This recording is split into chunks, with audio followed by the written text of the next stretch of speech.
बस। नमस्कार, एक न्यूज 24 देख रहे हैं आप और मैं हूं अक्षत ब्यूटी।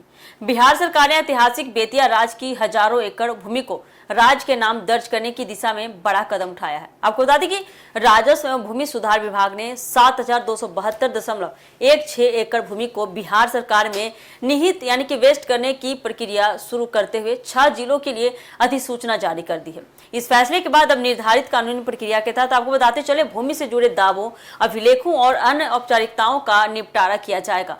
सरकार का कहना है कि प्रक्रिया पूरी होने के बाद संबंधित जमीन राज्य के स्वामित्व में दर्ज होगी।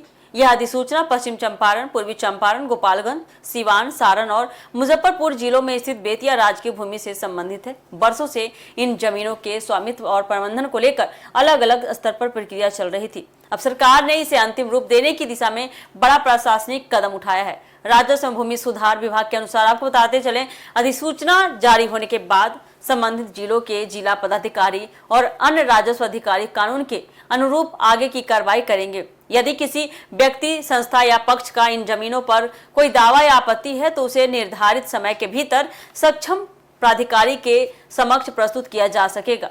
प्राप्त दावों और दस्तावेजों की जांच के बाद अंतिम निर्णय लिया जाएगा। सरकार का कहना है कि यह पूरी प्रक्रिया बिहार भूमि सुधार अधिनियम और अन्य लागू कानूनी प्रावधानों के तहत पूरी की जाएगी। जांच पूरी होने के बाद संबंधित भूमि का रिकॉर्ड अपडेट किया जाएगा और उसे विधिवत राज्य सरकार के नाम दर्ज किया जाएगा।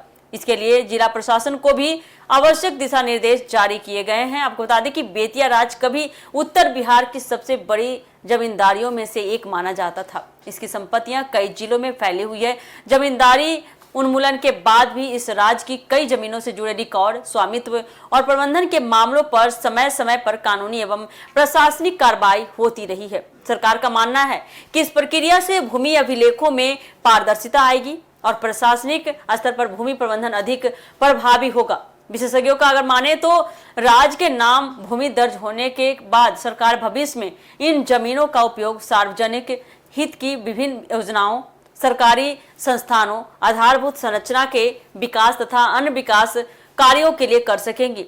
हालांकि आपको बता दें कि इसका अंतिम निर्णय सरकार की नीतियों और आवश्यकता के अनुसार लिया जाएगा। फिलहाल अधिसूचना जारी होने के साथ ही संबंधित जिलों में प्रशासनिक प्रक्रिया शुरू हो गई है। राजस्व विभाग के अधिकारी भूमि अभिलेखों का सत्यापन, दावों की जांच और अन्य कानूनी औपचारिकताएं पूरी करेंगे। सही प्रक्रियाएं पूरे होने के बाद ही 7272.16 एकड़ भूमि को औपचारिक रूप से बिहार सरकार के नाम दर्ज किया जाएगा। सरकार इस कदम को भूमि प्रबंधन को अधिक सुव्यवस्थित, पारदर्शी और प्रभावी बनाने की दिशा में एक महत्वपूर्ण पहल मान रही है। तो आने वाले समय में क्या कुछ जमीन को लेकर अपडेट आता है, हम आपको अपने चैनल के माध्यम से देते रहेंगे। फिलहाल के लिए दीजिएगा इजाजत।